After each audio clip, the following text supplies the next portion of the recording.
Bismillah. Assalamualaikum warahmatullahi wabarakatuh. Alhamdulillah. Selalu saja kita memuji dan memuja Sang Pencipta Allah yang kita yakini tidak ada Tuhan yang berhak disembah kecuali Dia. Dialah satu-satunya pengurus, penguasa, pemilik semua yang di langit, semua yang di bumi, semua yang di kedalaman lautan, terjangkau atau tidak terjangkau oleh mata kita. Dan kita pun yakin Allah itu memiliki sifat-sifat yang mulia, maha mendengar, karena Dia mendengar semuanya apa yang sedang kita ucapkan, dan juga alim, maha mengetahui semua gerak-gerik kita, basir, maha melihat. Maka Allah subhanahu wa ta'ala akan selalu menilai ucapan syukur seorang hamba, dan pasti sesuai dengan janjinya Dia akan tambahkan segala nikmat yang kita butuhkan dengan pengucapan kalimat ini. Selanjutnya kita panjatkan salam hormat kita kepada manusia yang telah Allah perintahkan untuk mengucapkan salam hormat kepadanya, yaitu Nabi besar Muhammad sallallahu alaihi wa ala alihi wa sahbihi wasallam, karena berharap balasan dari ucapan salam hormat ini dan juga sebagai balas jasa kepada manusia terbaik ini yang telah menyampaikan agama Allah subhanahu wa ta'ala 23 tahun dari masa hidup beliau, 13 tahun di Mekah dan 10 tahun di Madinah. Seperti biasa teman-teman sekalian, di Rabu malam kita akan melanjutkan kajian dosa-dosa besar. Semoga Allah selamatkan kita dari seluruhnya, dan Allah mengikhlaskan niat kita pada malam ini untuk belajar, dan tentu seterusnya setiap kali hadir dalam majelis ilmu ataupun setiap ibadah yang kita kerjakan, semoga Allah berikan kepada kita keikhlasan dan pahala yang sempurna. Allahumma amin. Dan kita akan bahas pada malam ini bab yang disebutkan oleh Syekh Muhammad rahimahullah, zikru qaul ya aduwallah au ya fasiq au ya kafir wa nahwahu. Bab penyebutan tentang ucapan wahai musuh Allah. Bab pengucapan tentang wahai orang fasik, pengucapan wahai orang kafir atau yang semisalnya.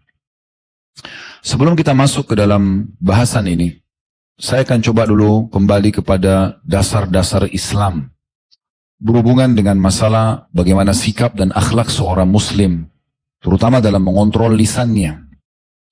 Perhatikan Allah menyebutkan dalam surah Al-Baqarah, bisa dilihat surah nomor 2 ayat 83, di mana Allah subhanahu wa ta'ala menyebutkan di potongan ayat di situ, waqulu linnasi husna, dan selalulah mengucapkan kepada manusia perkataan-perkataan yang baik, yang santun, yang ramah. Bahkan Nabi Muhammad SAW pun pada saat beliau marah, masih nampak kesantunannya, masih nampak tutur kata yang baik. Tidak pernah beliau membalas keburukan dengan keburukan. Yang keburukan itu serupa, tapi beliau menyinggung iya. Perintah Allah SWT dalam surah Al-Baqarah ayat 83 ini dasar sekali bagi setiap muslim. Wa qulu linnasi husna, dan selalu ucapkan kata-kata yang baik, yang santun, yang ramah kepada manusia. Bukan sesama orang beriman saja, semua manusia. Kemudian juga kita tahu firman Allah Subhanahu wa taala yang sangat masyhur di dalam surah Al-Hujurat, surah nomor 49 ayat 11. Ini juga pondasi dasar dalam sikap dan karakter setiap muslim menggunakan lisannya bermuamalah dengan manusia.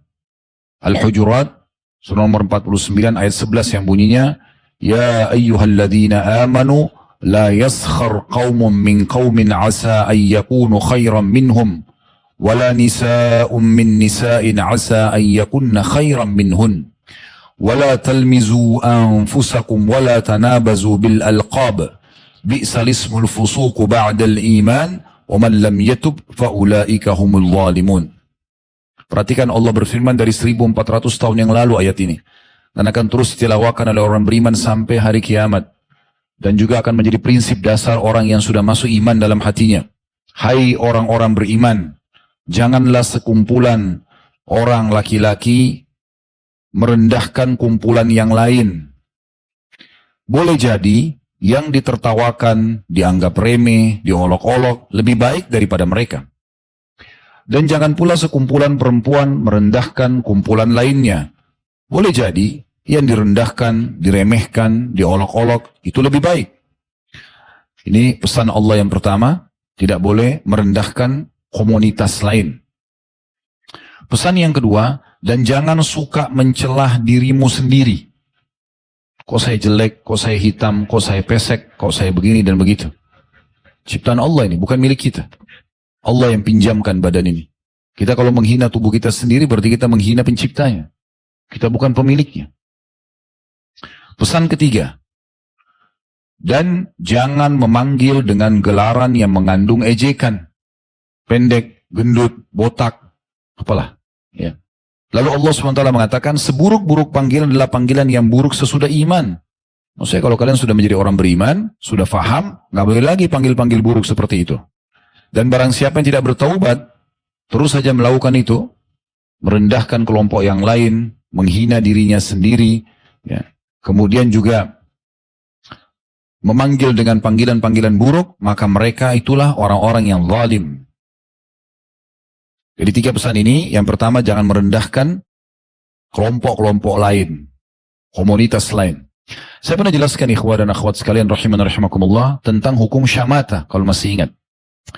Syamata ini artinya menganggap remeh orang lain. Sebab pasukan muslimin kalah di perang Hunain. Peperangan ini pertama kali pasukan Islam yang dipimpin oleh Nabi SAW mencapai jumlah sekitar 30.000 pasukan. Maaf, 12.000 pasukan. 12.000 jumlahnya. 10.000 yang datang bersama Nabi SAW dari Madinah, kemudian melakukan kota Mekah, lalu bergabunglah para mu'allaf, orang yang baru masuk Islam pada saat itu 2.000 orang, jadi akhirnya menjadi 12.000 pasukan. Belum pernah pasukan Islam sejumlah ini. Besar sekali pada saat itu.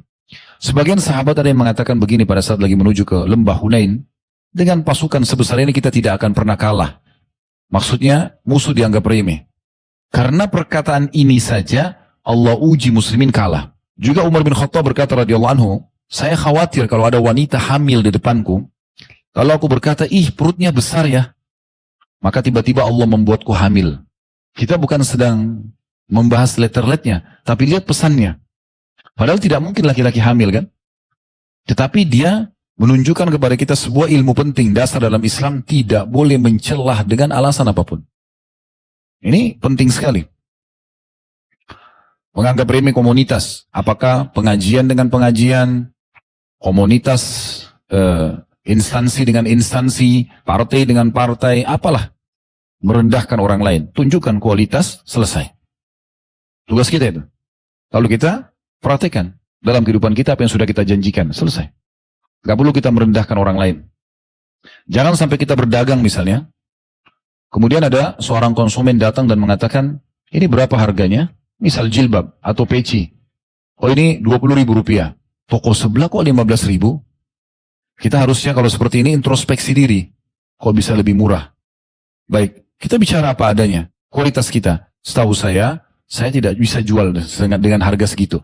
Karena modal saya sekian, saya dapat keuntungan sekian. Misalnya, modal kita 10.000 atau 13.000, kita jual 15.000. Jadi saya tidak bisa mengikuti harga tetangga. Kalau Anda mau belanja di sana silahkan. Contoh, nggak boleh kita mengatakan, mungkin di sebelah itu barangnya palsu. Nah, jatuhkan orang. Oh itu ramai itu karena pakai pelaris. Atau apalah. Ya, nggak boleh. Biasanya syaitan masuk di bab-bab persaingan ini. Ada orang mau melamar wanita, ada saingannya, dijatuhkan. Ada orang yang masuk jadi caleg, jadi capres, jadi apalah, dijatuhkan semua. Kenapa harus dijatuhkan? Tunjukkan saja program kita ini, saya seperti ini kualitas saya, ya sudah. Selesai. Allah Subhanahu wa Ta'ala punya cara nanti untuk memberikan kepada kita dukungannya. Jadi nggak boleh satu komunitas merendahkan komunitas lain. Termasuk muslim kepada kafir pun tidak boleh. Apalagi muslim sama muslim lebih pantas untuk tidak boleh. Baik itu laki-laki sama laki-laki, perempuan sama perempuan. Ini biasa orang kalau dudukan pada gosipin orang tuh. Ya. Cerita tentang si fulan, tentang ini, tentang itu, dan segala macam. Bahkan sekarang karena sudah kehabisan bahan, sampai pembantu orang dibahas, supir orang dibahas, sepatunya dibahas, dompetnya dibahas, cara jalannya dibahas, segala macam. Mungkin matanya orang lagi kelilip pun, matanya kelilip. Ya. Ada saja. Ya. Jadi sudah kehabisan bahan dan mengumpulkan dosa yang banyak untuk apa gitu. Makin kita tidak tahu tentang seseorang, terutama aibnya makin bagus. Makin kita tidak campuri makin bagus. Karena begitu kita terlibat di situ, berarti kita juga punya tanggung jawab. Kalau itu kemungkaran kita harus luruskan. Kalau itu ma'ruf kita berdosa kalau kita anggap itu adalah sebuah kekurangan gitu. Pesan kedua tadi, jangan celah-celah diri sendiri. Sudah kita kasih contoh tadi, nggak boleh. Apapun di tubuh antum ini Allah yang ciptakan. Gimana kita mau celah? Orang lain celah kita itu urusan dia, tapi kita nggak boleh celah diri kita sendiri. Selalu bersyukur, selalu percaya diri. Allah pasti dengan kemahasempurnaannya telah memilih yang terbaik buat kita. Inilah alis yang terbaik buat kita, mata terbaik buat kita, hidung terbaik buat kita, bibirnya, giginya, kulitnya, tinggi badannya, rambutnya. Alhamdulillah. Inilah yang telah Allah berikan kepada saya nikmati. Gunakan di atas ketaatan. Tidak usah merasa rendah diri, tidak usah merasa kecil hati. Ya, ini ciptaan Allah. Jadi kalau orang hina kita, sebenarnya dia sedang hina penciptanya. Kan ini bukan milik kita. Sekarang teman-teman, pada saat kita lagi bayi di rahim ibu kita bisa milih. Saya mau mata yang bulat, saya mau mata yang lebar, saya mau mata yang kecil, sipit. Nggak bisa. Lahir ya udah begitu. Berarti ada aturan baku dari sang pencipta Allah. Orang yang mencela itu berarti mencela penciptanya. Benar nggak? Diam, senyap. Allahu a'lam. Ini faham atau tidak? Hah? Benar nggak? Alhamdulillah. Allah jadi saksi. Sudah saya sampaikan. Ya. Pesan yang ketiga gitu juga. Tidak boleh saling memanggil dengan gelaran-gelaran. Ini unik ini. Kadang-kadang saya temukan bahkan ada suami istri. Ya. Namanya sudah bagus-bagus. Panggil gelar-gelar yang tidak baik. Ya. Saya pernah dulu begitu sama ikhwah. Yang suaminya panggil gelar jelek tentang istri. Istri juga panggil jelek. Terus saya tanya, kenapa? Ini apa? Gelar apa? Oh memang saya panggil dia begitu. Oh dia juga panggil saya begini. Kenapa? Kenapa bukan sayang? Kenapa bukan ganteng? Kenapa bukan cantik? Kenapa harus gendut kah? Pendek kah? Hitam kah? Ya. Kenapa harus jelek-jelek gitu? Allah larang. Itu nggak boleh. Panggil yang bagus-bagus saja. Gitu kan? Yang baik-baik. Ada sahabat Nabi, terkenal dia sebenarnya secara fisik jelek. Disebutkan dalam riwayat begitu. Ya. Tapi tidak ada satupun sahabat yang menghinanya. Namanya Julaibib radhiyallahu anhu. Beliau pada saat sudah tiba pada masa umur menikah, Nabi SAW tanya, wahai Julaibib, kamu tidak menikah? Dia bilang, ya Rasulullah, siapa yang mau sama saya? Dia tahu dirinya gitu. Kalau punya kekurangan fisik. Kata Nabi SAW, saya akan lamarkan buat kamu. Ikutlah, ikut. Datang ke rumah seorang Ansar, punya anak gadis sangat cantik. Lalu kata Nabi SAW, setelah salam, saya punya hajat dengan kalian. Bahasa ini biasanya bahasa santun ya. Kalau punya hajat itu seperti orang yang mau menikah. Maka tiba-tiba kedua suami istri nyambut. Rasulullah mau lamar anak mereka. Selamat datang ya Rasulullah, silahkan. Terima. Kata Nabi SAW, bukan buat saya, buat Julaibib. Maka waktu sebut nama Julaibib, mereka tahu punya kekurangan fisik. Lalu mereka bilang, kalau Julaibib kami tanya dulu anaknya. Rupanya yang terjadi adalah, anak gadis ini dengar dari dalam. Lalu dia mengatakan, wahai ayah dan ibu, bagaimana kalian bisa menolak lamaran Nabi SAW? Tidak usah lihat Julaibibnya, lamaran Nabinya nih. Nabi yang datang lamarin. Terima saja. Semoga saja Allah jadikan ini kebahagiaan buat saya. Menikah. Subhanallah, dan betul Julaibib baru nikah beberapa waktu, meninggal mati syahid. Yang masyhur kisahnya, beliau terbunuh mati syahid dan ada 7 atau 8 orang kafir terbunuh di sebelah dia gitu kan. Mati syahid dan Nabi SAW gendong. Lalu Nabi SAW mengatakan, Julaibib dari bagian dari aku dan aku bagian dari dia. Maka wanita itu sangat bahagia sebagai istrinya karena suaminya syahid dan juga akan memberikan syafaat untuk dia pada hari kiamat gitu. Jadi begitu luar biasanya landasan Islam. Begitu juga kita tahu firman Allah Subhanahu wa taala teman-teman sekalian dalam surah Al-An'am, surah nomor 6 ayat 108. Ini lebih dalam lagi, larangan mencaci maki orang-orang non-muslim, sesembahan-sesembahan mereka. Tidak boleh caci maki. Allah berfirman, "Wala tasubul ladzina yad'una min dunillahi fayasubbullaha 'adwan bighairi 'ilm." Al-ayah, ada dalam ayat tapi ini saksi bahasan kita. Jangan pernah kalian wahai muslimin mencaci maki orang-orang yang menyembah selain daripada Allah. Maka akhirnya mereka menyembah, jangan celah sembahan-sembahan mereka, maka mereka akan mencela Allah tanpa ada ilmu, hanya dengan permusuhan saja. Ada orang sembah patung, ada orang sembah berhala maksudnya, ada orang sembah pohon, ada orang sembah jin. Gak usah celah itunya. Gak usah celah itunya. Tujuan kita menyampaikan yang benar sembah Allah. Gak usah sembah, gak usah serang apa yang sedang dia lakukan gitu. Ada orang berzina, kita bukan sedang serang dia dengan perzinahannya. Kita ingatkan, kalau ini haram dalam agama lebih baik menikah. Clear, selesai. Gak usah dicela-cela, zina itu begini, nanti ada penyakit, nanti ada begini. Gak penting. Itu gak penting untuk dibahas. Nanti kita masuk, tadinya niatnya mendakwahi malah kita kena dosa di sini. Gak perlu bahas. Karena bukan bidang kita untuk membahas tentang penyakit yang bisa kena orang zina. Karena banyak orang berzina gak kena penyakit. Bisa saya dia berhujah mengatakan, enggak, saya berzina sekian tahun gak kena penyakit kok. Misal. Ya? Ada orang merokok, nasihatin tentang masalah kesehatan itu lebih baik untuk tidak merokok dan begini-begini. Kenapa gak alihkan ke yang lain? Gak usah hina rokoknya. Udah, jadi poin penting untuk dipaham. Jadi kita tidak boleh mencaci maki sesembahan-sembahan mereka. Mereka pun tidak boleh dicaci maki. Kita dakwahi saja, selebihnya serahkan kepada Allah Subhanahu wa taala. Nabi Muhammad SAW tidak pernah mencaci maki sembahan-sembahan mereka di Mekah. Walaupun orang Quraisy fahamnya Nabi SAW mencaci maki, gitu kan. Tapi Nabi cuma mengatakan, kenapa nggak sembah Allah? Kenapa patung tidak bisa berbicara? Bukan menyembah, bukan menghina, gitu kan. Nabi itu tidak mengatakan, jelek kok mukanya itu patungnya, kenapa disembah? Nggak digituin. Itu landasan-landasannya. Kemudian juga hadis Nabi SAW, Laisal mu'minu bit-ta'an. Hadis yang masyhur. Orang mukmin itu bukan yang suka mencari-cari masalah dan kesalahan orang dan juga mencelah. Bukan sifat orang beriman itu. Bukan ta'an. Walal la'an. Dan juga bukan yang suka melaknat atau mendoakan keburukan. Ya. Walal fahish. Dan bukan orang yang suka berkata kasar. Walal badhi. Dan juga bukan orang yang suka berkata kotor. Itu digabungkan oleh Nabi SAW dalam hadis ini. Laisal mu'minu bit-ta'an, bukan orang mukmin yang suka mencari-cari masalah, kesalahan orang, mencela-cela. Walal la'an, suka melaknat, mendoakan keburukan. Kemudian walal fahish, berkata kasar. Walal badhi, tidak juga berkata yang kotor. Disebutkan juga tentang ciri Nabi SAW yang mulia.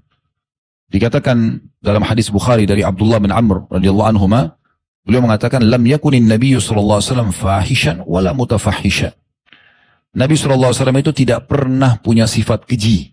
Keji itu jahat gitu. Selalu orang kalau dekat Nabi SAW merasa nyaman, tidak merasa orang ini akan berbuat kejahatan. Juga dikatakan wala mutafahisha, dan tidak pernah memiliki lisan yang keji. Menyakiti orang, menjatuhkan orang, tidak pernah seperti itu. Oleh karena itu, setiap muslim harus hati-hati sekali. Kalau kita bicara lingkup seorang muslim, lebih dalam lagi. Ya. Karena kata Nabi SAW, sibabul muslim fusuq wa qitaluhu kufur. Hadis Bukhari Muslim, ini pernah kita bahas dulu ya. Ini salah satu dosa besar ini. Kata Nabi SAW, menghina, mencaci, merendahkan seorang muslim adalah perbuatan kefasikan, dosa besar. Dan membunuhnya adalah kekufuran. Membunuhnya adalah kekufuran. Baik, ini teman-teman sekalian adalah landasan-landasan bahasan kita sebenarnya. Maksudnya karakter muslim itu sangat jelas, ya. Dan dia tidak akan pernah mencaci baik dirinya, orang lain, perbuatan salah orang lain, tugasnya hanya menyampaikan kebaikan saja. Kita akan coba baca apa yang ditulis oleh Syekh Muhammad rahimahullah. Dalil-dalil yang beliau angkat, ada 3 buah dalil di sini. Yang pertama, riwayat Bukhari dari Abu Dzar radhiyallahu anhu secara marfu, maksudnya sampai kepada Nabi SAW, la yarmi rajulun rajulan bil fusuq wa la yarmihi bil kufur illa irtaddat alaihi in lam yakun sahibuhu kadzalik. Tidaklah seseorang menuduh seseorang yang lain dengan kefasikan. Fasik ini maksudnya rusak keimanannya, jauh dari agama, walaupun dia muslim bisa berjulukan fasik. Dan tidaklah menuduh seseorang dengan kekufuran, melainkan akan kembali kepadanya jika orang yang dituduh tidak demikian. Jadi ini bahasan dalil yang pertama dan jelas maknanya. Artinya kalau kita mengatakan, hai fasik, pezina kah, pemabuk kah, ahli maksiat, hai fasik. Fasik sebenarnya julukan bagi orang yang berusak imannya dan rusak agamanya gitu. Tapi tidak boleh kita panggil hai fasik.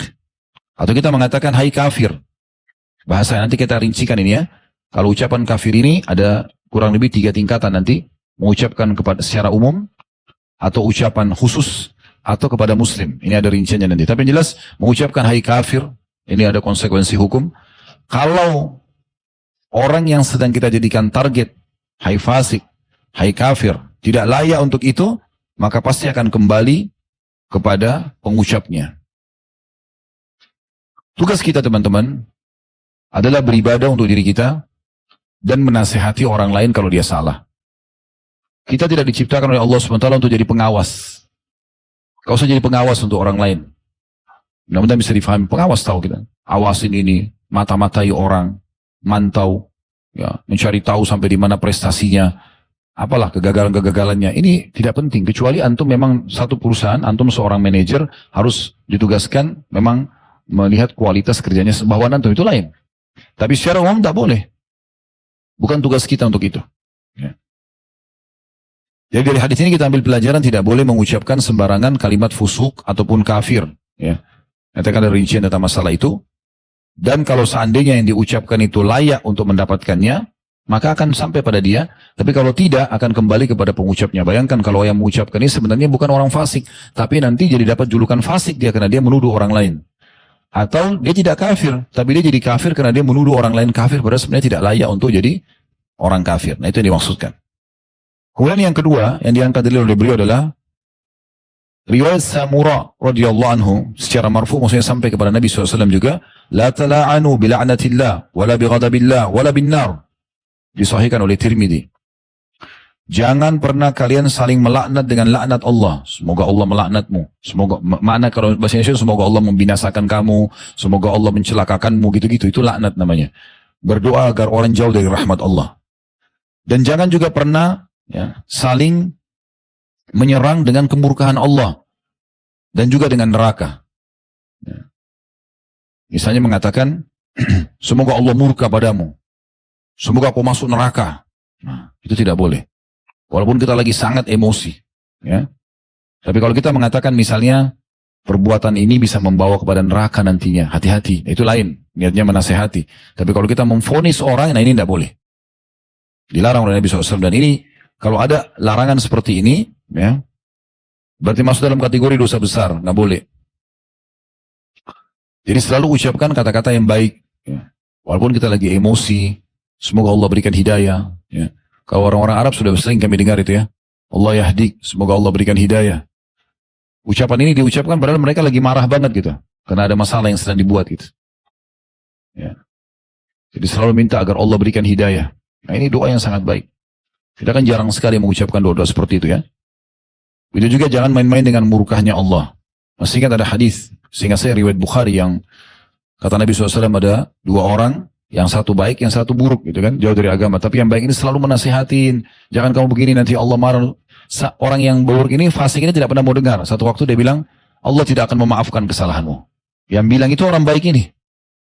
Kata Nabi SAW, Allah langsung menimpali pada saat itu. Allah mengatakan, siapa orang ini? Berani-beraninya memvonis kalau aku tidak akan mengampuni. Bagaimana bisa kita mengambil keputusan yang Allah mungkin belum mengambil, tidak mengambil keputusan itu?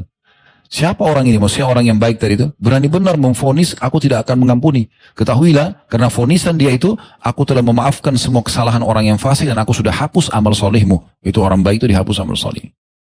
Jadi betul-betul subhanallah kita ini kalau mau jadi orang mukmin yang baik banyak hal yang harus kita benahi. Di antaranya karakter-karakter ini nggak boleh sembarangan. Dalil ketiga yang diangkat oleh dan terakhir dalam bab ini adalah riwayat Bukhari dan Muslim dari Abi Dzar radhiyallahu anhu secara marfu atau sampai kepada Nabi SAW, "Wa man da'a rajulan bil kufri aw qala ya aduwallah wa laysa kadzalika illa hara alaihi." Barang siapa yang memanggil seseorang dengan kekufuran atau mengatakan wahai musuh Allah, sedangkan dia tidak demikian melainkan akan kembali kepadanya. Jadi sama orang sedang mendoakan keburukan buat diri dia sendiri. Hati-hati sekali. Ya. Setiap kali kita mengucapkan sesuatu yang buruk untuk orang lain, malaikat itu sudah standby di atas kepala kita. Sudah langsung mengatakan wala kamitsluhu wala kamitslu. Kau akan dapat yang sama, kau akan dapat yang sama. Jadi kalau kita, saya pernah memberikan contoh itu ya, kalau misalnya ada orang yang kaya raya depan kita, supaya hati kita bersih, kita mengatakan semoga Allah berkahi, semoga Allah tambahkan, doakan kebaikan. Mungkin antum bilang, Ustaz, untuk apa orang kaya kita doakan lagi supaya tambah kaya? Jawabannya sebenarnya adalah karena kita sedang mendoakan diri kita. Karena pada saat kita mengatakan ya Allah berkahi, ya Allah berikan dia tambahan, malaikat di atas kepala kita mengatakan kau akan dapat yang sama. Kau akan dapat yang sama dan doa malaikat mustajab. Tapi kalau kita bilang ya Allah hilangkan aja, ini nanti dia sombong, padahal dia hasad sebenarnya. Malaikat bilang kamu juga. Hah? Sama. Jadi nggak usah niat-niat buruk, nggak usah caci maki orang, usah baik-baik aja udah. Masalah orang lain serang kita nggak masalah, itu ajang pahala. Kan begitu. Baik, kita masuk lebih dalam teman-teman sekalian. Dan ini penutupan bahasan kita tentang bagaimana sebenarnya menggunakan kata-kata panggilan-panggilan seperti ini. Kita mulai dari panggilan kepada seorang muslim. Kalau kita mengatakan kepada seorang muslim, wahai kafir, wahai fasik, ini hukumnya berat ya. Karena kembali kepada hadis-hadis yang tadi baru kita sampaikan. Siapapun yang mengatakan pada saudaranya, hai kafir, hai musuh Allah, hai fasik, dalam hadis yang lain dikatakan riwayat Muslim, idza qala ar-rajulu li akhihi ya kafir faqad ba'a bihi ahaduhuma. Siapapun yang mengatakan kepada saudaranya muslim, sama muslim, kita bahas muslim dulu, hai kafir, maka kembali kepada salah satunya. Tentu saja dia nggak bisa ucapkan ini kepada seorang muslim, karena selama status muslimnya masih ada. Untuk indikasi kafir harus jelas. Dia memang menyatakan, saya murtad dari Islam, misalnya, na'udzubillah. Jelas gitu. Perbuatan yang membawa pada kekufuran pun, itu harus tegak hujah padanya. Ada penyembah kuburan, ada pelaku sihir, yang sudah jelas-jelas bisa mengeluarkan dari agama Islam. Mencaci maki agama, tetap saja harus kita tahu, apakah sampai hujah pada dia? Maksudnya sudah sampai argumentasi nggak? Dalilnya ini nggak boleh. Kalau sudah sampai tetap dia bangkang, nah itu baru kufur. Tapi bisa saja dia nggak tahu. Saya tidak tahu. Ya, ini sudah sering kita kasih contoh. Bukankah sahabat Badui yang datang kencing ke masjid tidak tahu? Masjid datang kencing di depan orang. Orang kencing pasti buka celana, nggak mungkin tidak. Dalam masjid, coba antum bayangkan datang buka celana. Makanya sahabat semua pada marah. Ini orang di mana akalnya nih? Hah? Kencing di masjid. Karena mereka semua mau menyerang, orang ini hampir lari, mau lari, kan bisa mercik kemana-mana kencingnya. Nabi SAW berikan isyarat agar tenang saja. Dibiarkan. Sampai selesai dia kencing. Karena tidak tahunya orangnya sampai dia lanjutin kencingnya. Udah selesai, Nabi baru datang. SAW. Sekarang ini masjid. Nabi tidak bicara tentang kencingnya. Nabi cuma ini masjid. Tidak layak untuk berbuatan seperti ini. Orang itu bilang, ya Allah rahmati Muhammad dan aku, jangan rahmati yang lainnya. Karena yang lain mau langsung main tonjok aja. Nggak tahu. Belum tahu hukum. Jangan pemahaman kita semua kita tarik ke orang lain. Mungkin orang lain belum tahu kan gitu. Banyak sekali kasus seperti ini saya temukan di lapangan itu. Pada saat kita ingatkan, oh iya begitu ya, ternyata nggak boleh. Nah, banyak orang tidak tahu. Jadi harus hati-hati di sini. Juga Nabi SAW ya, menyebutkan dalam banyak hadis ya. Di antara tadi yang sudah kita sebutkan, tidak bolehnya seseorang mengucapkan kalimat-kalimat ini. Banyak ulama hadis Ibnu Hajar dan yang lainnya menanggapi masalah ini. Mengatakan kalau ada orang sengaja mengucapkan kalimat kufur kepada saudaranya muslim, maka dipastikan akan kembali ke dia. Kecuali saudaranya muslim itu memang telah tegak hujah padanya. Artinya memang dia murtad dari agama Islam. Lalu kita mengatakan si fulan telah kafir. Nah itu boleh. Itu tidak masalah. Tapi kalau tanpa sebab, serius nggak boleh, bercanda pun nggak boleh. Itu yang pertama.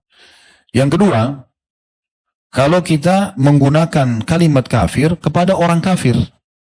Misalnya kita mengatakan, hai kafir ke sini. Misalnya. Apakah itu boleh atau tidak? Ini kata ulama yang kami ketahui adalah melanggar adab syar'i. Tidak dikatakan tidak boleh 100%. Tetapi, dia misalnya dibedakan kondisinya kalau dia di kancah peperangan dengan di luar kancah peperangan. Nabi SAW pernah menggunakan bahasa-bahasanya tapi di kancah peperangan. Seperti penyebutan beliau tentang Yahud Khaybar, gitu kan? Wahai musuh-musuh Allah, Nabi SAW pernah ucapkan itu. Tapi di kancah peperangan. Karena mereka didakwahi Islam, sudah tahu kebenaran tapi mereka nolak. Tapi kondisinya berbeda, gitu kan? Karena di kancah peperangan ini ada beberapa hal yang tadinya tidak boleh di luar kancah peperangan tapi itu di situ. Kalau masih ingat tentang kisah Sammah radhiyallahu anhu Abu Dujana pada saat beliau menerima pedang Nabi SAW di Uhud, gitu kan? Di mana Nabi SAW mengatakan siapa yang memberikan haknya Allah dan Rasulnya di pedang ini. Maka dia mengatakan apa haknya ya Rasulullah? Kata Nabi SAW, engkau ambil dan engkau gunakan untuk membunuh musuhmu sampai pedang ini bengkok gitu, atau rusak. Maka Abu Dujana pun mengambil, kemudian beliau letakkan pedang itu di dadahnya, lalu beliau gunakan imamah warna merah, sengaja maju ke depan musuh dan menunjukkan kesombongan beliau. Maka Nabi SAW lihat, beliau mengatakan apa? Sungguh, cara seperti ini dimurkahi Allah kecuali di tempat ini. Selain medan perang nggak boleh. Di medan perang dibolehkan, berarti kan ada pengecualian. Nah itu beda. Ya di saat orang di kancah peperangan mengatakan kami beriman dan kalian kafir, itu tidak ada yang salah. Ini kan? Tapi kalau tidak ada sebab tetangga, kafir. Nah, misal. Nggak boleh. Ya, ini poin perlu digarisbawahi ya. Dan sebenarnya kafir ini bukan teman-teman untuk digunakan sebagai kata penghinaan, bukan. Cuma kan kita ada istilah mukmin lawannya kafir kan gitu, seperti rajin lawannya malas gitu kan, ya, atau malas lawannya rajin kan begitu. Nah ini pagi, siang, malam misalnya, laki-laki perempuan kan begitu. Mukmin ya kafir, gitu kan? Atau kadang-kadang diperankan juga antara mukmin sama munafik, tapi yang umumnya adalah mukmin sama kafir gitu. Maka kalau orang menggunakan bahasa ini untuk menjelaskan tentang status orang, itu nggak masalah. Tapi kalau untuk dipakai panggil nggak boleh. Kemudian yang terakhir, yang ketiga adalah kalau menggunakan kafir secara umum. Ya. Atau orang-orang yang sudah dijelaskan oleh Allah Azza wa Jalla dalam Al-Quran tentang kekafirannya. Seperti pada saat Allah menjelaskan surah Al-Kafirun kan. Qul ya ayyuhal kafirun. Katakanlah hai orang-orang kafir. Tidak ada individu yang sedang jadi target. Tadi kan kita bilang kalau tetangga dipanggil, kalau teman kantornya dipanggil, hai kafir, itu nggak boleh. Dan ini melanggar adab syar'i ya. Tapi tidak membawa orang mukmin muslim itu keluar dari agama Islamnya gitu. Tapi kalau secara umum, dia menyebutkan tentang firman Allah Subhanahu wa taala ini menjelaskan tentang sebab-sebab kekufuran, perbedaan orang-orang mukmin sama orang kafir, itu semua bisa. Menjelaskan tentang korban-korban orang-orang kafir misalnya di medan perang bersama Nabi SAW, itu yang perang melawan Nabi, semua itu tidak ada masalah. Ya. Makanya Allah SWT berfirman, Qul ya ayyuhal kafirun, katakan hai orang-orang kafir, la a'budu ma ta'budun, saya tidak akan sembah apa yang kalian sembah. Kalau secara umum kita membahasakan ini, terjadi dialog antara seorang alim muslim sama seorang alimnya mereka, misalnya non-muslim. Lalu kemudian dia bacakan ayat ini. Qul ya ayyuhal kafirun, katakanlah orang-orang kafir, la a'budu ma ta'budun, kami tidak akan sembah apa yang kalian sembah. Wala antum a'buduna ma'bud, kalian juga tidak usah ikut-ikutan sembah apa yang kami sembah. Diulangi lagi. Wala ana a'budu ma'abadtum, kami tidak akan, atau aku tidak akan pernah ikut-ikutan apa yang kalian sembah. Wala antum a'buduna ma'bud, kalian juga tidak usah sembah apa yang kami sembah. Lakum dinukum walidin, kalian punya agama, kami punya agama. Jadi di sini secara umum tidak masalah. Kita boleh mengucapkan kalimat tersebut, ya. Tetapi ini global. Ini global. Atau tadi saya bilang, ada individu, cuman Allah sebutkan kafirannya. Fir'aun, ya, Haman, kemudian Qarun, yang memang sudah disebutkan. Ya, banyak yang disebutkan dalam Al-Quran tentang kekafiran mereka. Ya, tentang Namrud yang berduet sama Nabi Ibrahim alaihissalam, gitu kan. Kaum Shu'aib, ya. Kan gitu, kaumnya Nabi Lut, kaum Lut, kan disebutkan itu kan. Nah, boleh nggak kita sekarang sebagai muslim mengatakan kaum Lut, ya, yang tidak beriman pada Nabi Lut kufur dan Allah hukum mereka? Boleh saja, karena Allah sudah sebutkan itu. Ya. Tapi kesimpulannya teman-teman sekalian, secara global kita tidak boleh menghina, tidak boleh mencaci maki. Ingat, saya selalu bahasakan dan saya jadikan juga sebagai prinsip hidup saya teman-teman sekalian, semua pelanggaran orang yang di hadapan mata kita adalah ajang pahala buat kita. Jangan justru jadikan sebagai kesempatan untuk mencaci mereka, menghina mereka, atau bahkan merendahkan mereka. Bisa saja Allah balik keadaannya. Hati-hati. Justru kita bersyukur kepada Allah karena kita tidak seperti dia sifatnya, dan kita berusaha menjadikan itu sebagai ajang pahala buat kita. Kalau orang semua jadi baik, lalu kita mau dapat pahala dari mana? Itu kesempatan emas untuk menjalankan sabda Nabi SAW, siapa yang menjadi petunjuk pada kebaikan, maka dia akan panen pahala orang yang mengikutinya, tanpa dikurangi sedikit pun dari pahala orang yang sedang mengikutinya itu. Allahu a'lam. Subhanakallahumma bihamdika, asyhadu an la ilaha illa anta astaghfiruka wa atubu ilaik. Wassalamualaikum warahmatullahi wabarakatuh.